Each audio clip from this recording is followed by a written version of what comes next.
Merhaba les amis, oui on se retrouve enfin pour cette nouvelle vidéo bilan FAQ budget, la vidéo que je mets toujours beaucoup de temps à faire, mais c'est vrai que le dernier mois a été très chargé. Alors je vous retrouve les amis à Istanbul en Turquie, c'est pour ça que je vous dis merhaba les amis. Et vous avez été très nombreux à me poser des questions sur Instagram et sur Facebook. Mais Jules, t'es encore en voyage, t'es en Turquie, t'es à Istanbul, tu fais quoi? Est-ce que tu rentres en France? Non, j'ai décidé de me poser ici. Vous le savez que j'aime beaucoup cette ville d'Istanbul, donc je vais habiter ici, je vais me poser ici pendant un petit moment et ça fait toujours très chaud au cœur d'être de retour ici dans cette ville d'Istanbul que j'aime beaucoup.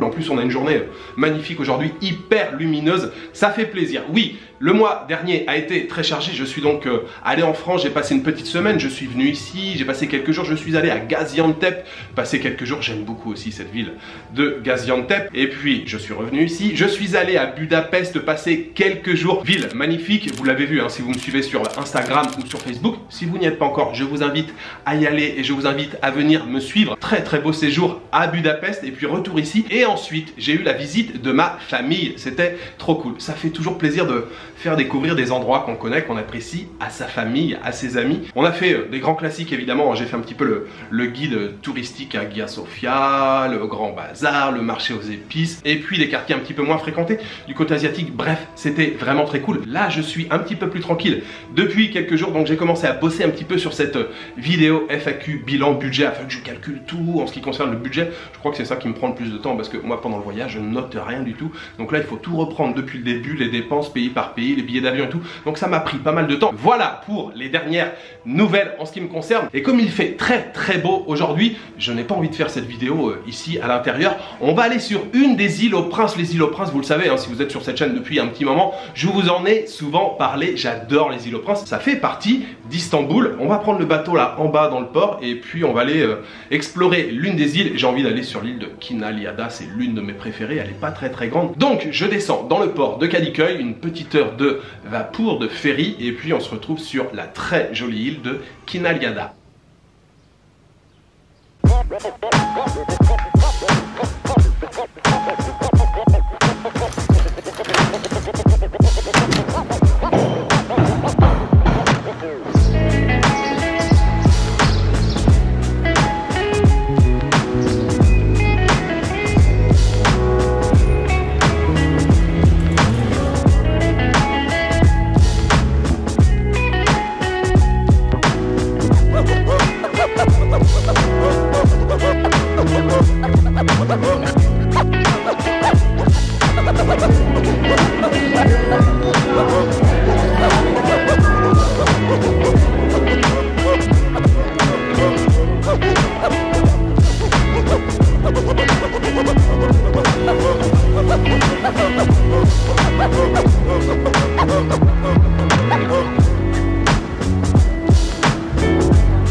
Welcome to Kinalyada les amis. Je ne sais plus si j'ai fait une vidéo sur cette île. J'ai fait une vidéo sur Büyükada, la plus grande île, sur Ebeliada il me semble, mais je ne sais plus si j'ai fait une vidéo sur Kinalyada. Peut-être que je reviendrai passer une journée ici et je vous présenterai cette jolie île de Kinalyada. Mais le sujet aujourd'hui c'est la vidéo donc budget, bilan, FAQ. On va commencer tout de suite avec la partie budget. Je sais que ça vous intéresse, vous aimez savoir combien ça a coûté, combien j'ai dépensé pendant ce voyage. J'ai fait 3 postes de dépenses, une première partie pour les visas, une partie donc pour les dépenses générales pays par pays avec l'hébergement et puis une partie billets d'avion. Pour la partie visa, j'ai dépensé environ 110 €. États-Unis, c'est une ESTA qu'il vous faut. ESTA, c'est une autorisation, c'est comme un visa si vous voulez, c'est valable 2 ans et à l'époque à laquelle je l'avais faite, c'était 14 $. Pour le Vietnam, j'ai fait un visa électronique qui coûtait 25 $. Ensuite, la Corée, je ne sais pas si c'est encore d'actualité, mais après la réouverture, suite à la pandémie, il y avait une petite autorisation à obtenir pour la Corée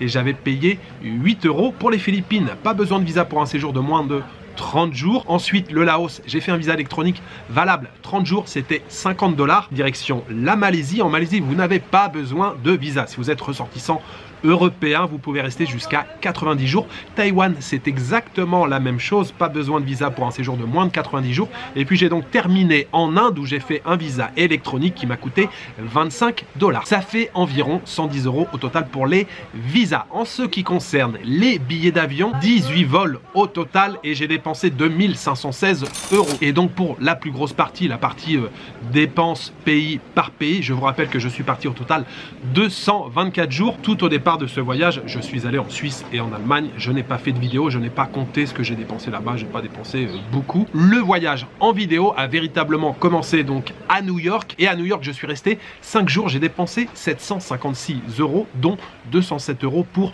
l'hébergement. Il y a eu un seul hébergement, c'était un Airbnb. Pour tous les autres pays qui vont suivre, je suis resté plus ou moins un mois. Alors un mois au Vietnam, j'ai dépensé 1067 €, dont 344 € pour l'hébergement. En Corée, le budget a explosé. J'ai dépensé 2740 €, dont 884 € pour la partie hébergement. Alors, 2740 €, oui, mais je suis resté un bon mois. Je crois que je suis même resté pas loin de 40 jours. Et j'ai également acheté cet appareil photo avec plusieurs batteries. Donc, il y a pas loin de 600 €, je pense même un peu plus de 600 € qui ont été donc dépensés pour l'appareil photo et les batteries. Aux Philippines, je suis resté un mois et j'ai dépensé 1119 € et j'ai consacré à la partie hébergement 590 €. Au Laos, en un mois, c'est là que j'ai dépensé le moins. J'ai dépensé 808 € et j'ai consacré 390 € à la partie hébergement. Le mois en Malaisie m'a coûté 1568 €, dont 618 € pour l'hébergement. Budget dépenses également importantes à Taïwan. J'ai dépensé en un mois 2228 €, dont 871 € pour la partie hébergement. Enfin, le mois en Inde m'a coûté 2065 € et j'ai dépensé pour les hôtels 629 €. Ça fait donc un total de 11 551 €, dont 4 523 qui ont été consacrés à l'hébergement. Donc, si je totalise tous les postes de dépenses, les visas, les dépenses pays par pays, plus les billets d'avion, ça nous fait un total de 14 177 €. Alors, c'est un peu plus que d'habitude, mais le coût de la vie a augmenté. Il y a aussi une inflation en Asie. Je n'avais pas fait un voyage entier dans son intégralité que dans des pays d'Asie depuis 3-4 ans maintenant, hein, avant le Covid. Donc oui, il y a aussi une inflation, une petite inflation quand même dans une moindre mesure, hein, si on compare à l'Europe, mais il y a certains prix qui ont augmenté, je pense notamment à Taïwan en matière d'hébergement, en Corée un petit peu, mais dans une moindre mesure. En Inde, j'ai dépensé un petit peu plus en matière d'hébergement. Vous l'avez vu, j'ai dépensé plus d'argent en Inde qu'aux Philippines ou au Vietnam. Alors le Vietnam, c'est toujours un pays très bon marché, j'ai dépensé un petit peu plus de 1000 €. En Inde, j'ai dépensé 1200 et quelques, mais j'ai consacré, c'est vrai, plus de budget aux hôtels. J'ai vraiment privilégié des chambres un peu plus confortables. On trouve des chambres à 5-6 € en Inde, c'est pas un problème. Mais je souhaite surtout avoir des chambres qui soient propres et puis j'ai suffisamment donné pour les chambres d'hôtel avec genre un filet d'eau qui tombe dans la douche où on met 3 plombes à se laver, à se rincer et tout. Vous savez, la plomberie en Inde, c'est pas toujours au top. Je privilégie aussi les chambres avec des bureaux hein, quand j'ai besoin de faire du montage le soir pour pouvoir travailler dans de bonnes conditions. Voilà donc pour la partie budget, un peu plus de 14 000 € dépensés pour ce voyage de 224 jours.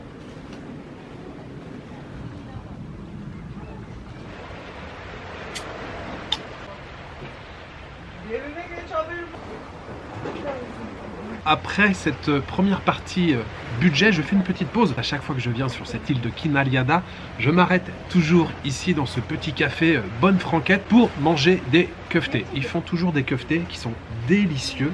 Voilà, belle assiette de keftés. On a les piments à côté grillés, bien sûr, les patates, un peu de frites. J'ai aussi une jolie corbeille avec du pain. Je me suis pris bien sûr une bière, une FS. Que demande le peuple? On peut pas être mieux qu'ici, avec des keftés, la mer juste à côté, le bruit de l'eau, le clapotis de l'eau. Et là, à l'instant même, il y a tout un groupe de dauphins qui sont en train de passer, mais il y en a beaucoup. Franchement, c'est le bonheur. Alors, je mange tranquillement et puis on reprend ensuite le fil du contenu de la vidéo avec la partie FAQ.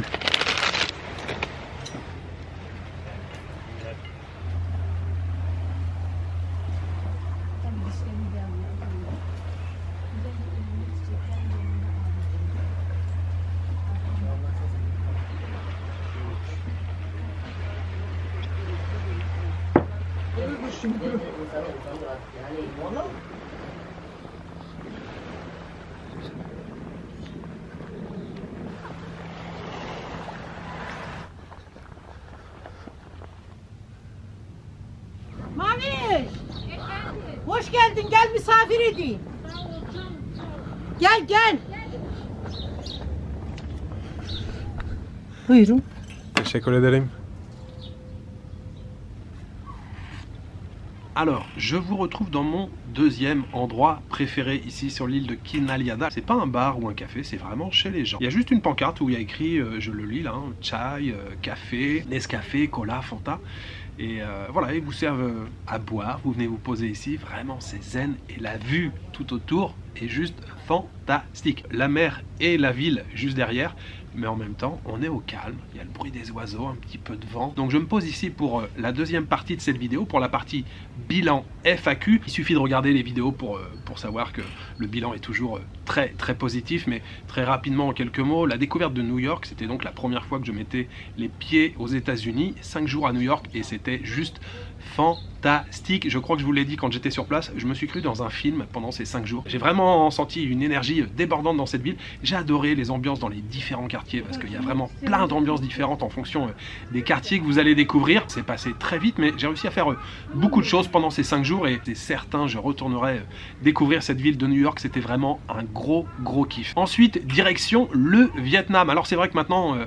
ça fait quand même pas mal d'années que je voyage au Vietnam. Quand j'arrive là-bas, je me sens un petit peu chez moi. Ce voyage au Vietnam, encore une fois, ne m'a pas déçu. Le point fort de ce voyage au Vietnam, ça a été le road trip, encore une fois, mais quasiment comme à chaque fois, c'est vrai que c'est road trip dans le nord du Vietnam, dans la région montagneuse. Louer la moto, partir à l'aventure comme ça. Et cette année, j'y suis allé vraiment au moment optimal. Vous le savez que je suis un fou des rizières en terrasse, j'adore les rizières en terrasse. Les couleurs, c'était juste dingue. Les dégradés de vert dans les terrasses, c'était fou. En plus, j'avais le drone, j'ai fait des plans très sympas là dans les vallées. J'ai pris beaucoup de plaisir encore à explorer cette région du nord-ouest du Vietnam. Et puis, deuxième point fort aussi au Vietnam, c'était la découverte de l'île de Con Dao. C'était la première fois que j'allais là-bas et j'ai adoré cette île. Cette île est vraiment magnifique. Il y avait des couleurs mais qui étaient fantastiques.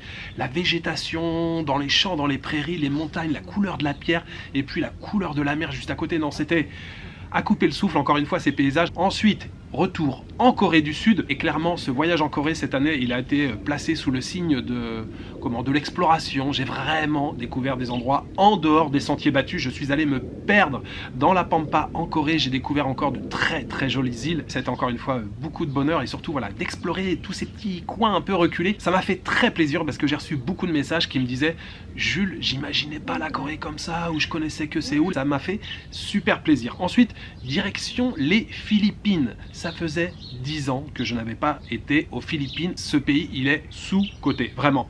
Les Philippines, il y a plein de petits paradis partout. Allez sur toutes les petites îles un peu perdues et vous découvrirez votre propre paradis. Si vous êtes un peu aventurier, croyez-moi, les Philippines, c'est le pays dont vous rêvez. Alors vous êtes plusieurs à m'avoir fait la réflexion au niveau de la cuisine. Alors effectivement, la cuisine philippine, c'est pas la cuisine que je préfère en Asie, mais je dois avouer que cette année, j'ai découvert quelques plats qui m'ont fait, on va dire, remonter la cuisine philippine dans mon estime. Ensuite, direction le Laos. Et là, le Laos, c'est pareil.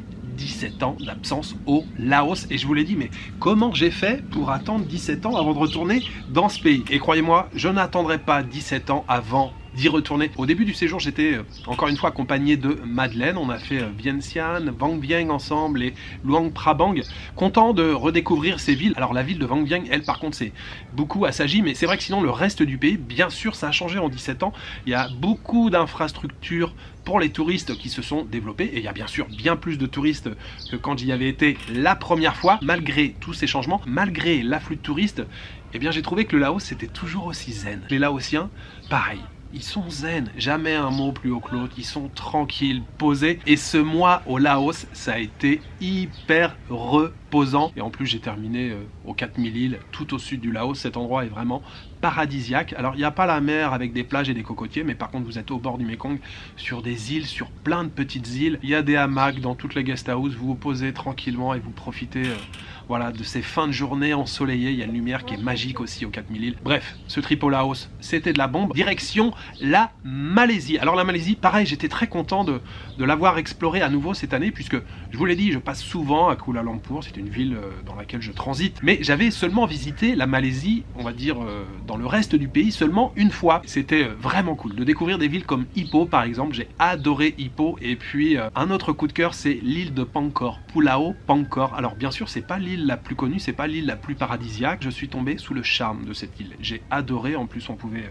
louer des scooters. J'ai fait le tour de l'île comme ça plusieurs fois. Et bien sûr, je ne peux pas parler de la Malaisie sans parler de la cuisine. Je crois que je vous l'ai répété 1 million de fois quand j'étais sur place. La cuisine en Malaisie, c'est un truc de fou. 3 types de cuisine: cuisine malaise, cuisine indienne et cuisine chinoise. On n'est jamais déçu en Malaisie, on mange toujours très bien. Ensuite, direction Taïwan. Taïwan, c'était mon 3e séjour et pareil, redécouvrir cette île. Je trouve que c'est une île qui est assez méconnue en France. Alors malheureusement, on en entend souvent parler pour les mêmes raisons, mais il y a tellement de choses à découvrir dans cette île. Et pourtant, c'est une petite île, hein. Mais croyez-moi, si vous êtes amoureux de la nature, si vous aimez les randonnées, si vous aimez les sentiers, allez à Taïwan. C'est l'un des pays, je pense, avec la Corée en Asie, où vous avez vraiment énormément de possibilités en matière de randonnée. Cette année, il a fallu faire un choix, puisque je vous l'ai expliqué d'un point de vue géographique, Taïwan, on a une grande épine dorsale au milieu. Je parle d'une chaîne de montagnes, donc il y a peu de routes finalement qui traversent d'ouest en est. Donc j'ai choisi davantage d'explorer la côte ouest. La côte est, j'y suis allé avec la ville de Taitung et de Chichang. C'est vrai que la côte est est moins développée, plus sauvage. Je pense que ça sera l'objet d'un prochain voyage à Taïwan, où je me focaliserai sur la côte est. Mais là, j'ai jeté mon dévolu cette année sur la côte ouest et redécouvrir les villes de Taichung, Chiayi et Tainan. C'est vrai que Tainan aussi, il y a beaucoup de choses à découvrir dans cette ville. Bref, c'était un gros kiff. Et aussi à Taïwan, on mange très bien les fameux night market. Chaque jour, chaque soir, vous allez vous baladez au milieu du night market, vous dites: ah tiens, je vais goûter, ah mais je connais pas ça, ah mais je vais goûter à ça, ah mais ça serait bien que je goûte à ça aussi, ah mais puis c'est quoi ce fruit? On n'a jamais fait le tour. Les night market, c'est une source d'inspiration inépuisable. Et bien sûr, j'ai terminé ce voyage dans le sud de l'Inde, et là aussi, encore une fois, je suis très heureux, mais je suis toujours très heureux, c'est toujours un gros kiff, redécouvrir le sud de l'Inde, et puis surtout, vous le faire découvrir, vous montrer le sud de l'Inde, puisque j'avais montré le nord de l'Inde plusieurs fois en vidéo, mais je n'avais jamais filmé le sud de l'Inde, donc je suis très content d'avoir partagé ces deux grandes régions avec vous. Je parle de l'état du Tamil Nadu à l'est et l'état du Kerala à l'ouest. Ces deux états regorgent de pépites. J'ai adoré par exemple cette année dans l'état du Tamil Nadu découvrir la région du Chettinad. Ça fait tellement longtemps que c'était sur ma liste. Je voulais découvrir cette région du Chettinad, ces petits villages avec ces vieux palais plus ou moins abandonnés. Et bien sûr terminer dans l'état du Kerala sur cette jolie côte de Malabar. La redécouverte bien sûr de Kochi, de Munnar et puis l'exploration des backwaters en compagnie de Madeleine. Vraiment, les backwaters dans le Kerala, c'est quelque chose que vous devez découvrir si vous faites un voyage dans le sud de l'Inde. Ne passez pas à côté de cette région. Les backwaters, c'est d'une douceur, mais vraiment, tout est paisible. Voilà, vous voguez au fil de l'eau et vous découvrez ces petits villages, ces églises au bord de l'eau. Je n'ai pas mentionné la cuisine indienne, mais vous l'avez vu, on mange également très bien dans le sud de l'Inde. Voilà pour la partie bilan de manière assez rapide, juste en quelques mots. Mais encore une fois, je le dis souvent, les vidéos parlent d'elles-mêmes. Nous allons passer maintenant donc à la FAQ. Alors la FAQ, normalement, c'est sur le voyage qui vient de s'écouler. Mais vous êtes nombreux à m'avoir envoyé beaucoup de questions sur le voyage en général, comment je vis le voyage. Donc j'ai noté pas mal de questions, j'ai fait une sélection parce qu'il y avait beaucoup trop de questions. Alors la première question, ça c'est toujours la question qu'on me pose: Jules, quand est-ce que tu repars? Vous le savez, je fais toujours une vidéo en général pour annoncer le prochain itinéraire, la date du départ. Je ne dévoile jamais très longtemps à l'avance, mais si vous êtes sur cette chaîne depuis un petit moment, vous le savez, en fait, je repars toujours à la même période. Donc c'est pas une grande surprise et je vais vous le dire maintenant. Alors ça peut être fin août, ça peut être début octobre, mais vous le savez, en général, je repars toujours courant septembre, donc ça sera le cas cette année. J'ai mon billet d'avion pour repartir et ça sera au mois de septembre. Jules, pourrais-tu nous citer 3 villes que tu as adorées lors de tes échappées et nous dire pourquoi? C'est une question difficile puisque il y a vraiment beaucoup d'endroits que j'ai surkiffé, mais si je dois en retenir 3, on va commencer par New York parce que c'est New York et je suis arrivé là-bas avec mes yeux d'enfant. Je rêvais de découvrir cette ville depuis très longtemps et j'ai été comblé de bonheur. C'était exactement comme je l'avais imaginé. J'étais super speed et tout, j'avais du mal à rentrer le soir, mais comme dans toutes les grandes villes, quand je suis à Tokyo par exemple ou Bangkok, j'ai du mal à rentrer tôt. J'étais forcément attrapé par les lumières de la ville, j'avais envie de tout filmer, j'avais envie de tout découvrir. Ça a été hyper intense parce que ça a été 5 jours où j'ai fait beaucoup de choses. Deuxième ville, ça se passe au Vietnam, c'est le village de Nha Nam dans le delta du Mekong au sud du Vietnam. Je suis allé là-bas pour découvrir un marché flottant. Malheureusement, il n'y a plus beaucoup de marchés flottants. Enfin, il y avait quand même quelques bateaux, mais j'ai adoré l'ambiance. En fait, la moitié de l'activité se passe sur l'eau là-bas. Nha Nam, c'est un grand carrefour où il y a 5 canaux qui se croisent comme ça un peu dans tous les sens et il y a des bateaux qui vont, qui viennent, il y a des chargements mais de tout, des bateaux qui sont chargés de bois, de paille, d'animaux, de tout ce que vous voulez. Et pour aller à l'école, on prend le bateau, on met les vélos sur le bateau. Enfin, j'ai adoré l'ambiance dans cette ville. En plus, c'est complètement en dehors des sentiers battus, il n'y a personne, il n'y a pas de touristes là-bas. C'était un gros kiff. Et troisième ville, et là il s'agit véritablement d'une grande ville, c'est la capitale taïwanaise, Taipei. Je crois vous l'avoir dit, je suis resté 10 jours au total, c'est pas du tout ce que j'avais prévu. Au départ, je voulais rester 4-5 jours. Il y a plusieurs jours où je n'ai pas filmé, où j'ai fait de la photo. Et c'est vrai que j'ai été absorbé par la ville, par les lumières de la ville, encore une fois. Alors on retrouve un peu l'ambiance qu'on peut retrouver, notamment à Séoul ou encore à Tokyo. On y mange également très bien. On mange très bien partout à Taïwan. Mais c'est vrai qu'à Taipei, il y a énormément de choix, d'options, et notamment sur la cuisine aussi japonaise. Et puis c'est une ville qui est sans cesse en train de se métamorphoser, de se transformer. On a des vieux quartiers, on a des quartiers qui ont été réaménagés, restaurés, on a des quartiers très modernes, on a de grands musées, on a de grandes tours, et c'est important de le souligner, mais j'avais une super chambre d'hôtel à Taipei, et ça contribue aussi au ressenti général du séjour. Ouais, c'était vraiment cool. Après quelques lives loupés sur Instagram, pourquoi ne pas en faire à des horaires fixes sur Instagram ou encore sur YouTube? Alors, c'est vrai qu'avant le départ, j'avais dit que je ferais pas mal, en tout cas j'essaierais d'en faire pas mal, des lives sur Instagram, et finalement je crois que je peux les compter sur les doigts d'une main, j'en ai pas fait beaucoup. C'est tout simplement que j'y pensais pas en fait, mais c'est vrai que c'est cool. À chaque fois que j'en ai fait, je trouve ça génial de pouvoir interagir en direct avec vous. J'aimerais en faire plus, c'est simplement que j'y pense pas. Il faut que je prenne le réflexe de me dire: ah tiens Jules, là ça serait cool, t'es posé, t'es bien installé, ça serait sympa de faire un petit live. Pourquoi pas en faire sur YouTube? Ouais, je sais pas, j'ai jamais fait sur YouTube, mais peu importe le support, que ça soit sur Instagram ou sur YouTube, oui, il faut que je me booste et il faut que j'y pense. Envoyez-moi des messages quand je suis en voyage et dites-moi: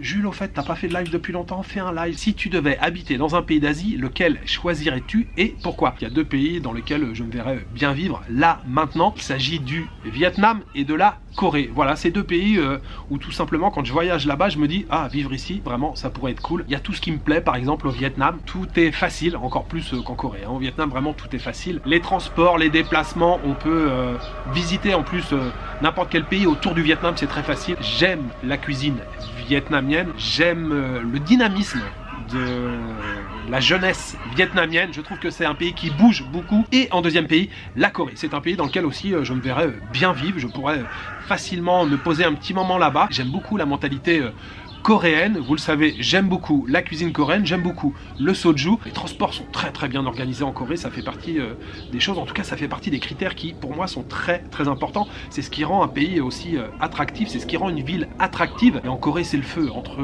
le métro, les bus et tout part à l'heure, la ponctualité en Corée. J'aime l'ambiance à la campagne dans les villages coréens, j'aime l'ambiance dans les villes coréennes, à Séoul, à Busan ou encore à Gwangju. Gwangju c'est une ville que j'aime beaucoup. Quel est ton top 3 des plats asiatiques?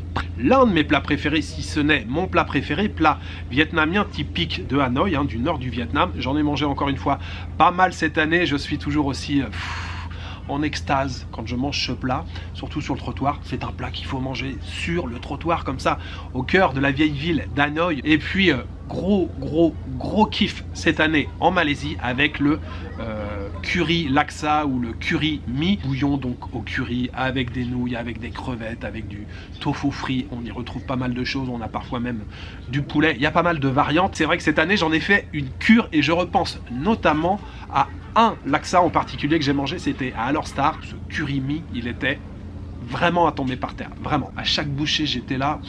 Je le disais à tout le monde, les gens qui étaient autour de moi, je disais mais c'est normal que je ressente autant d'émotions en mangeant un bol de nouilles. Non vraiment, c'était un truc de fou. Et le troisième plat, il s'agit plutôt d'un dessert. Je veux parler du duhua et ça pareil, je vous en ai beaucoup parlé quand j'étais notamment à Kaohsiung au sud de Taïwan. C'est un pudding de tofu, un bol avec un sirop et des kumquats. Alors le duhua, on trouve plein de formes différentes, ça peut être servi avec plein de choses, avec des haricots rouges, avec d'autres agrumes, mais celui au kumquat de Kaohsiung, c'est une dinguerie. Vous mettez ça dans votre bouche, vous avez le côté soyeux du tofu, la délicatesse du sirop mais qui n'est pas trop sucré, et puis l'acidité du kumquat, wow, c'est une dinguerie.